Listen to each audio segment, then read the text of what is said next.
Hello everyone and welcome back to Rhythm Railroad. This is part 2 of my first ever update since I built the railroad.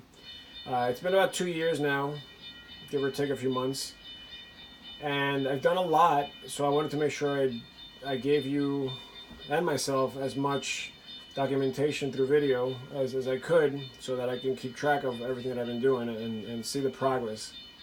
So, in part 2, I'm going to describe a few sections of the layout, starting with the section where the laptop is right now. This section basically is where the room, I think they call this a doghouse dormer, where there's like a window here and it sticks out. But there's a little pocket here that I was able to, create some surface space here. And what I decided to do here is go ahead and go with a industrial area where it's going to have a spur coming in from this main line here, this way, and one from the opposite end. And they're going to cross eventually somewhere, but I wanted to make it so that I can have industries where there's like a car that gets dropped off there, maybe a box car, and then like a tank car, or maybe there's like a little lumber thing here.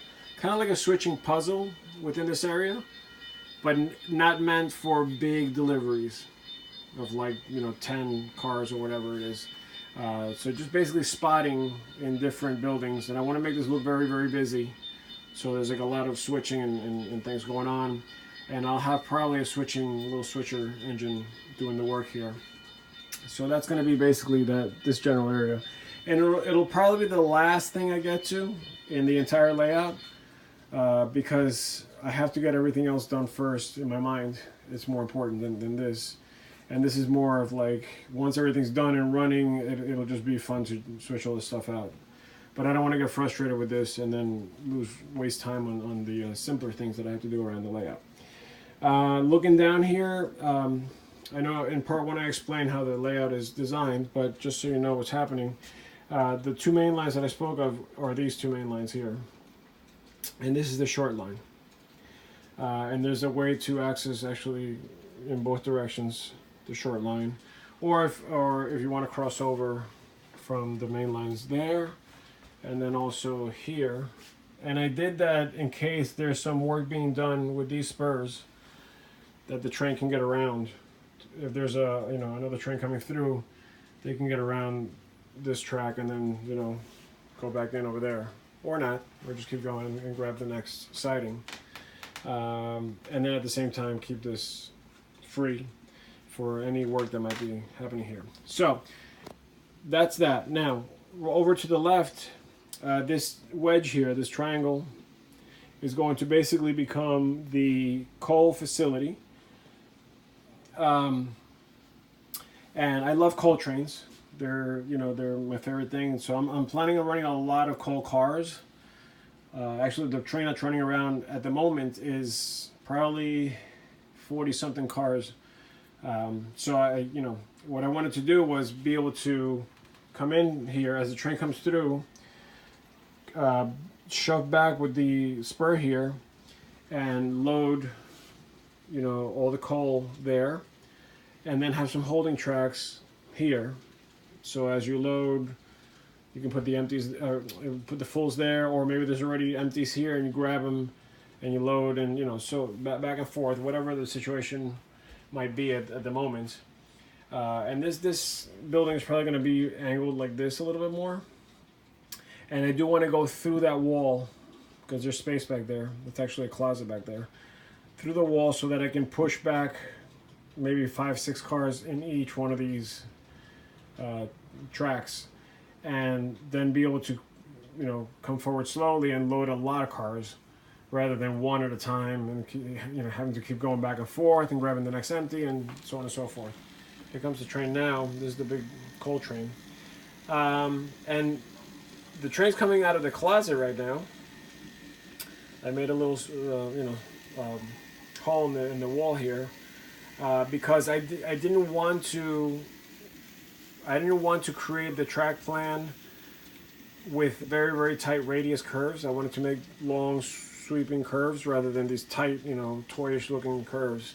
At least for the most part. I was forced into a few of those, but generally speaking, my curves are very, very soft in the layout. So by going into the closet, not only am I saving space where I can have an industry here, but you're also not seeing that the turn there, and all you see is more of like a straight or like winding S-curves kind of approach. In the closet, you have basically the 3 tracks. So if we go back to the map here, the closet is located right here. So the coal, as you can see, the coal facility is right there. That's a spur. And this is the triangle here. So all those 3 tracks are going in. They have a tight turn there, but it doesn't matter. You can't see it. But I did not want any, as you can see here, I didn't want any turnouts while it's going through the closet in that area, because it just creates more problems with derailments and having to keep track, and you can't see it and all that. So I left it alone with just 3 tracks going through. I like that the train goes into the closet and makes it feel like it's disappearing or going into like a very far away place. I also like that as it goes into the closet, the sound goes away if you're running sound, so it feels like it's really going far away before it comes out on the other side.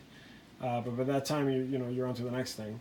And I'm actually pretty happy with how it came out. Let me just show you.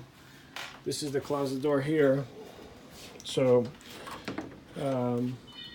like I said, the name of my layout is Rhythm Railroad, and that's why, because I am a drummer. So this is my hobby is model railroads, but I am a music teacher, and this is my instrument. So anyways, in the closet here, you can see it's just the 3 tracks basically. I'm just trying to let light in. So they come through from the coal facility there. The hall for the other coal train cars will be here, and I'm just going to extend this a little bit. But the cool thing about this is it's kind of out of the way. So I was going to encase this with plexiglass, and even if you have coats hanging from the hangers here and they hit the plexiglass, it doesn't matter, but I could still run the trains through and I could see them inside. So I thought that was kind of a good way to do this and still make use of the closet. And then it goes out through the side of the closet here. It goes right out. I have all the power running under, all the track power running under. And I'll show you later on how that's connected there. But that's basically it. That's the transition basically between that section, the coal and the other industrial area, and the next section. So that's it for this part.